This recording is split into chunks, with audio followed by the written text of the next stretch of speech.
everyone, what's up? Today I wanted to talk about an analogy that I love to use and talk to people about. And it's the analogy of, and of course it's in regards to food, right? But it's an analogy to kind of help support the journey of changing the way that you eat. A lot of us learn that we shouldn't touch a flame, an open fire, because it hurts a lot. So the minute you do it that first time, you're never doing it again. Some people might need a second or a third time, but after that third time, they know to never put their hand next to a fire, to not put their body parts close to a fire because it's going to burn.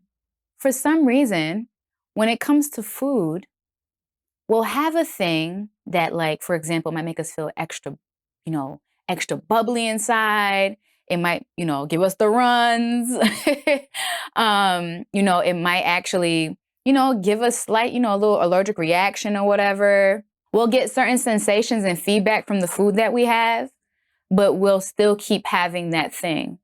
And then I recognized it's because it doesn't burn like it does when you put your hand to that flame.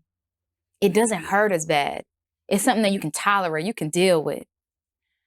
And then when I recognized that, I was like, oh, wow, like, we're kind of like, is it self-flagellation? Is that what it is? But you're kind of like micro-burning yourself, where you're kind of slightly putting your hand slightly over the flame, but but it's still kind of hurting you, but you're not paying attention to that signal from your body that, hey, maybe you should kind of back off from this thing, or maybe you should have less of this thing. And so I love this analogy because I feel like it helps to kind of put into perspective, okay, am I micro-burning myself when I have this food? Is my body letting me know that when you have this thing, I don't really like it so much because this is a result of what happens? And then once you kind of recognize this, maybe can you scale back a little bit? Okay, for that ice cream, maybe you recognize it gives you the runs, but you really like that ice cream, but your body's been telling you for a while, this is kind of micro-burning me, and it's not really the best for us. You still want to have it, so I'm going to still keep having this reaction until it might eventually get even a little bit worse. Hoping it doesn't, right? But just saying. So recognizing you're kind of slightly micro-burning yourself, and instead honor the body's signal. It's like, hey, let's do this once in a while, because when you do this often, it gives me the runs. So can we scale back a bit? Say for another food that makes you really bubbly on the inside or kind of makes you nauseous. Hey, can we have that food less? Or maybe you notice when you have a certain, maybe when you have like some prepackaged waffles, you notice the next day you're kind of constipated.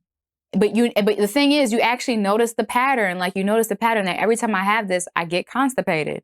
Okay, cool. Maybe that's a microburn and a signal from my body that, hey, you should kind of reduce the amount of times that you're having this. And if you can, stop. But you don't have to stop, of course. The goal is just to reduce it so that you're experiencing these microburns less.